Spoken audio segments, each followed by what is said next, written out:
Welcome to Someone Stole My Laundry, the podcast where we talk about interesting things that I find on the internet and I bring them to you. In today's podcast, ladies and gentlemen, I'm going to be talking about a recreational time that I had at the student union at my university. But before we get into that topic, don't forget to like, share, and subscribe to this podcast. Remember that your likes, your shares, what it does is it pushes this podcast up in the algorithm. It tells the algorithm that this kind of information on the internet is important. But we must remember that just because podcasts like this are not pushed up in the algorithm, that does not necessarily mean that they're not important and interesting.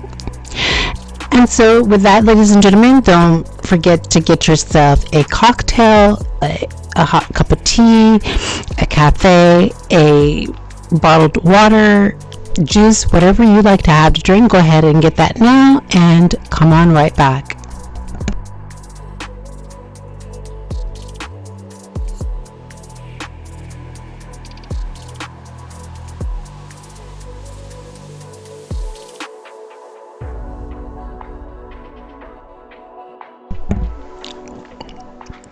Welcome back, ladies and gentlemen. So today we are talking about a very recreational time that I had at the student union at my university, Queen's University, Belfast.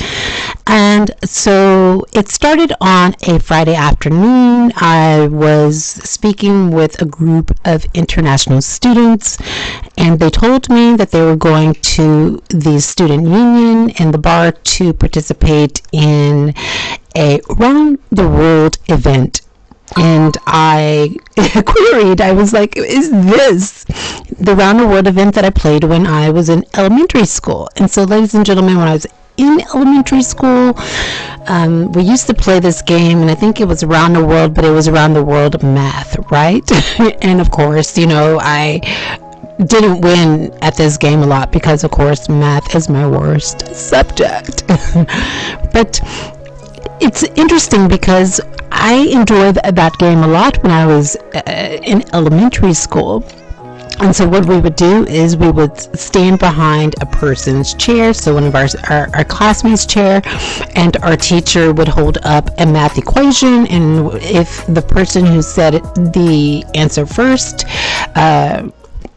so if that person was standing up, they would move to the next chair and move to the next chair. So it was like all the chairs were in a circle. And so if the person got the answer wrong, they would sit down, and then the person who actually got the answer right would stand up, and then they would go around in the circle. And so the student who actually got all the problems, math equations correct, they and made it around the room, of course, won the game around the world. And so of course I wasn't that great at math, so I can't say that I was a winner in that game, but I do have to say that I am competitive. And ladies and gentlemen, I don't think my competitive streak actually entered into my bloodstream until I was in middle school. And so I bring that up to say that when I was invited to this trivia night, not knowing exactly what it was going to be about, I was interested because I am all for some one-upmanship and competing with my fellow classmates. I think it's just all in great fun. And so I agreed to attend this diversion. But before I did, of course, I was working on a legal argument that I had been working on that entire week. And so I said, you know what, I'll meet you guys there. I am going to go, but I'll meet you there. And so I stayed in the School of Law and was rearranging and working on that argument. And then I said, you know what, Kiana, put this away. There's recreation, there is entertainment, and you haven't had fun in a while, so this might be a fun time for you. And so, ladies and gentlemen, I decided to go ahead and put up this legal argument, shut the computer down, and made my way to the student union. And so when I arrived at the student union, of course, there was great music. It was, music. They were playing Michael Jackson. They were playing Lady Gaga. They were playing etc. Like, it was good music. It was fun. It was like a hip environment, right? And so it got you wanting to dance. And it was fun. And so I sat at the table with my cohorts from the School of Law, who actually invited me to the event. But there was the table had a lot of people at it, and so the facilitators of the trivia night said, hey, well, there is too many people at this table. They asked me, do you mind sitting at the table behind you, because there's only 2 people at the table? And I was like, of course, I'll sit at the table, I'll sit at the table behind us. But I said, but you know what? I want to win, so this better be a winning table. And so, ladies and gentlemen, I sat at the table behind us, and the women at the table were phenomenal. They were interesting, they were thought-provoking, they were intelligent, and they were fun. They were fun.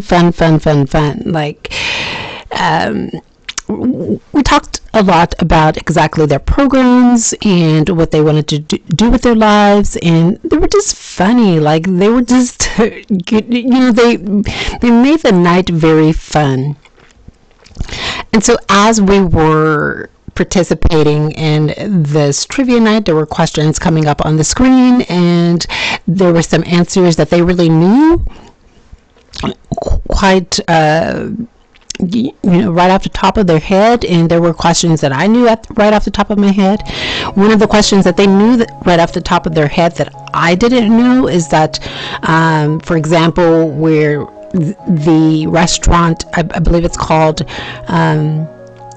Zando's, or it's a chicken restaurant. I forget. I'm forgetting the name of it now, but it's a chicken restaurant. I think it's like either a baked or broiled chicken, and the country that it came from, of course. Like, I seen this Nando's. It's called Nando's, and so I seen Nando's in the Republic of Ireland. There was a Nando's in Cork that I ate at one time, but I didn't really enjoy it that much. So, of course, I didn't do a lot to find out about this restaurant. And so when that question came up on the screen, like, I didn't know the answer to it, but they knew the answer to it. And so that really helped a lot. And so, yeah, we answered our questions, and then what made it even more fun and even more competitive is that the facilitators posed a 2-point question, because all questions were 1 point. And so with the 2-point questions, whoever got the question right won themselves a prize, and then got 2 points for the group, their team. And so, ladies and gentlemen, my team, there was a question that came up, and one of my teammates and myself, we were pointing at one of our teammates, because our teammate knew the answer. So it was only 3 of us at the table, and our teammate knew the answer, and we was like, her. She knows the answer. Pick her. And so they picked her, and she answered the question right, and so she gained us 2 points for our team. And oddly enough, ladies and gentlemen, the facilitators told us that the winner of the game would receive a £10, I believe a £10 card to Amazon. So this is kind of like one of those cards you can use, a gift card that you can use online. So a £10 gift card to Amazon. And so, ladies and gentlemen, my mind was like, okay, Kiana, there's really nothing that you can buy on Amazon for £10. Like, if you buy something and then there's shipping, like what can you actually buy? And so I told myself that, and then I was like, okay, I don't even want that prize. And so we're like, what's the runner-up? What's second place? What is second place getting? And so, ladies and gentlemen, he was like, second place will get a gift voucher to Boba tea. And we were like, yeah. And ladies and gentlemen, I was so happy. I was like, because like I drink Boba tea all the time. And so I was like, everybody at this table, we have to win, because I love Boba tea, and I'm not going to lose this to anybody.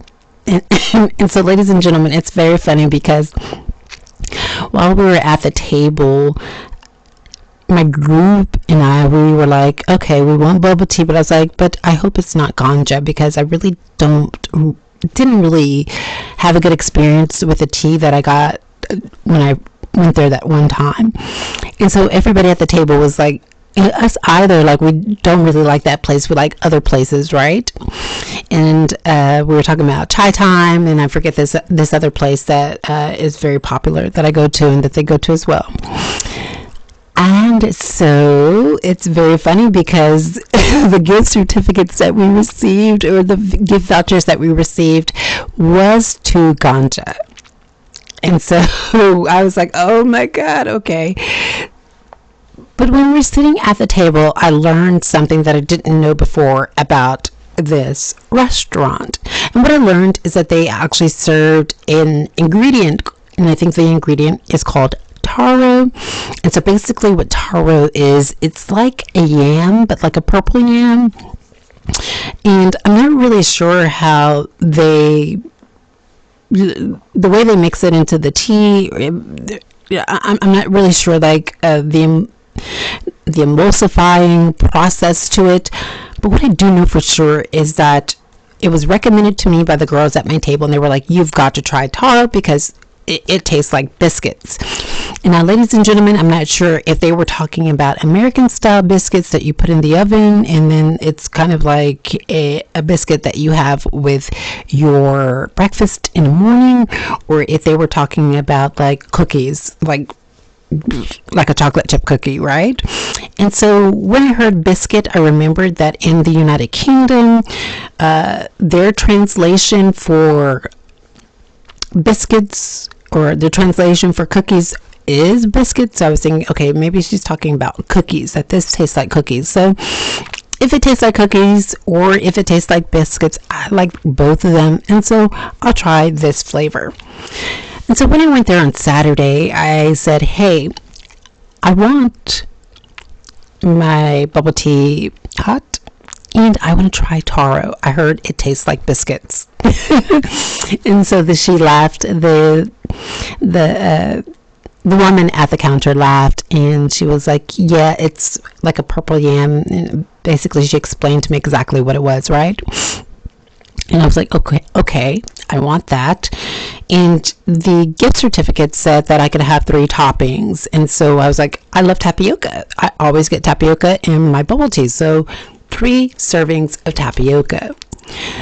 And so I got 3 servings of tapioca in my bubble tea and the Taro flavor. And ladies and gentlemen, let me tell you, it was delicious. It was so good. Have you ever had something before where you're like trying to savor every little bit of it? Like you're either sipping it in small portions or you're eating it in small portions because it's so good. Like you're taking like little bites of it because it's so good, or little sips of it because it's so good, because you just want to conserve it because it's so delicious. That is exactly how it was. And so I was like, oh my God, like I have got to have this again. And so that was a wonderful experience that I had at Gongcha with their Taro flavor, something that I would love to experience again. This encounter at the trivia night in student union, I thank my international students, or they're not my international students, but I thank the international students in the School of Law for giving me a warm embrace, making me feel welcomed, because we understand that when you're going through transnational repression, it is a very isolating situation to be in, because the individuals that are in positions of power are attempting to quarantine you away from your family members and the student body and society, and their attempt is to quarantine you and make you feel as if there is no one in the world there to support you. And this can have far-reaching effects, right? And so, of course, we're not going to get into that in this podcast, but I think the takeaway from this podcast and the takeaway from I guess this trivia night is that there are people there that are very open and welcoming, and there are people that will speak to you without any incentive, right? They will speak to you, they will try and know you and befriend you without any incentive, not expecting anything in return. And I think that is very important about human encounters and developing friendships. And so it was something that I really appreciated. It's something that I enjoyed, and I'm glad that I got to be I was able to be experienced of that, and that my cohorts invited me to that without any judgment, and for that I'm forever grateful. And there you have it, ladies and gentlemen. This has been an episode of Someone Stole My Laundry. I try to bring these episodes to you every Saturday and sometimes on Sundays. I haven't been recording for quite some time because I have been studying, but I will try and bring these these episodes to you more regularly.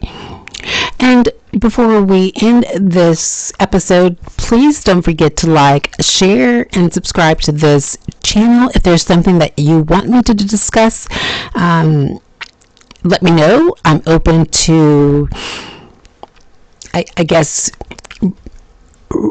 branching off into another area of Someone Stole My Laundry and talking about another issue, as long as it's really not political, because I'm trying to keep this podcast depoliticized. And so if you know of a topic, or if there is an interesting subject that you want to talk about, please let me know and we will talk about it.